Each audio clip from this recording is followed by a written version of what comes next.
आज खरं तर माझ्यासाठी खूपच आवडता दिवस आहे, कारण कधीही शाळेचं उद्घाटन करायचं असलं, कॉलेजचं उद्घाटन करायचं असलं तर मला आनंद होतच असतो. पण त्याहीपेक्षा आज मला आनंद ह्या गोष्टीचा आहे की सहसा सगळ्या आपल्या कार्यक्रमांमध्ये 50% महिला असतात, 50% पुरुष असतात. आज महिला पुरुषांपेक्षा जास्ती आहे, त्याचा मला आनंद जास्ती आहे.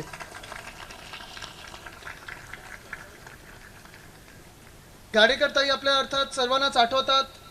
त्यांचं काम सगळ्यांना माहिती आहे का वाघणीसारख्या नाशिकमध्ये लढत होते, आणि मला खात्री आहे की आपली महिला आघाडी त्यांचीच प्रेरणा घेऊन काम पुढे नेईल त्यांचं.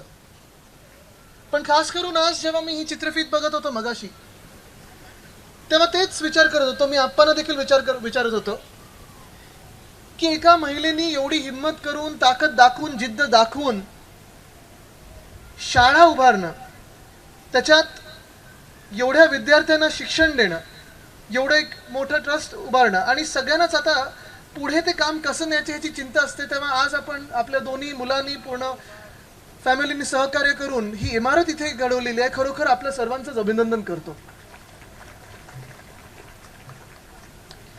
हे साधं काम नसतं, सोपं काम नसतं.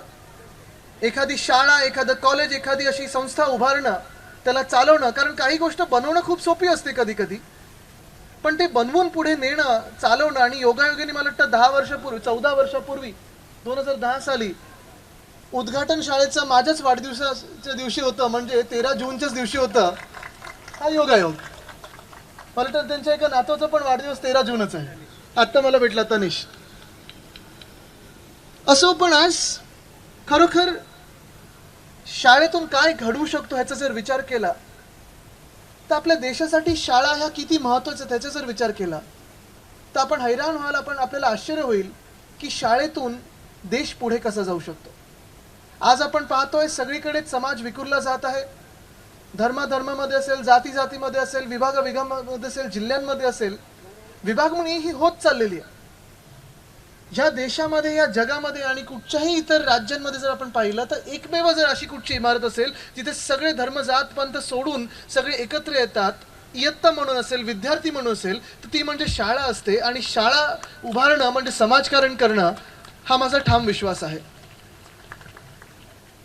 माहित ना त्यावेळी काय विचार केला असेल महात्मा ज्योतिबा फुलेंनी, सावित्रीबाई फुलेंनी, दादाबाई नौरोजींनी, या सर्वच महान मंडळींनी जेव्हा महिलांसाठी शाळा सुरू केल्या, लहान मुलींसाठी शाळा सुरू केल्या.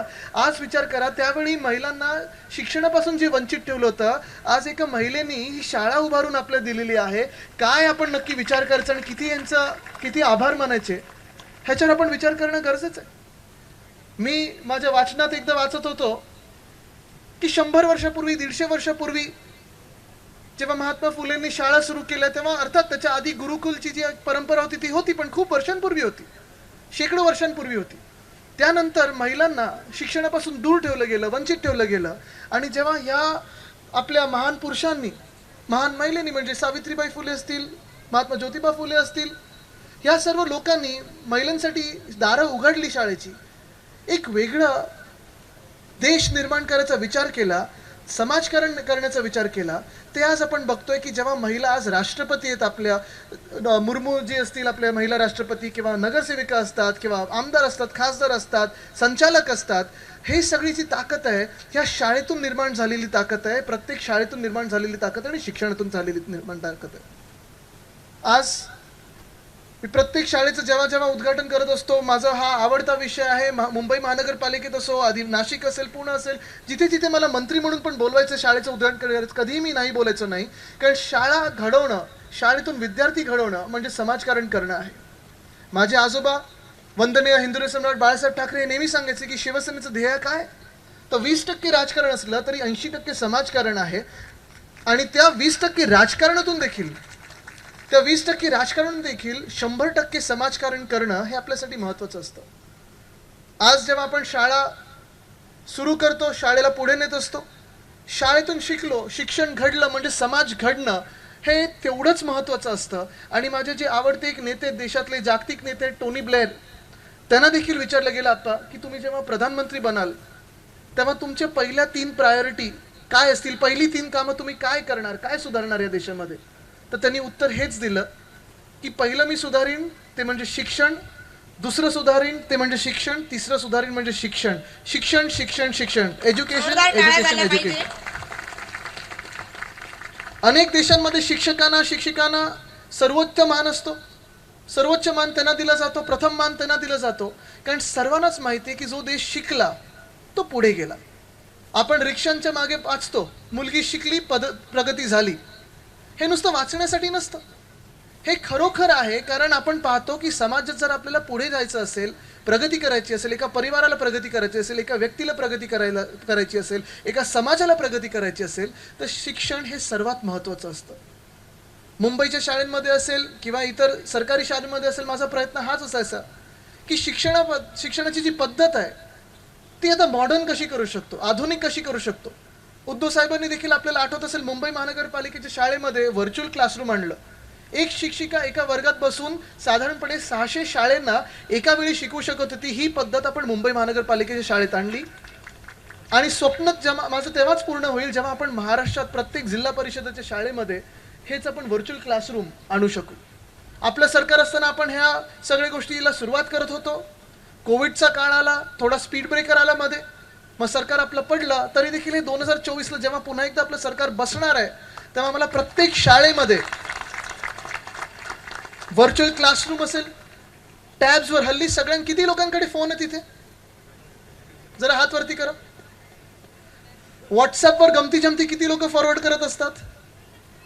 सगळेच करत असतात. हल्ली लहान मुलं पण फोन हातात घेतात, पहिलं पुस्तकाच्या आधी फोन हातात घेतात. आहे, पुस्तकं तेवढीच महत्त्वाची आहेत, पण प्रत्येक शाळेमध्ये आपण टॅब्सवर शिक्षण आणण्याचा प्रयत्न करत आहोत.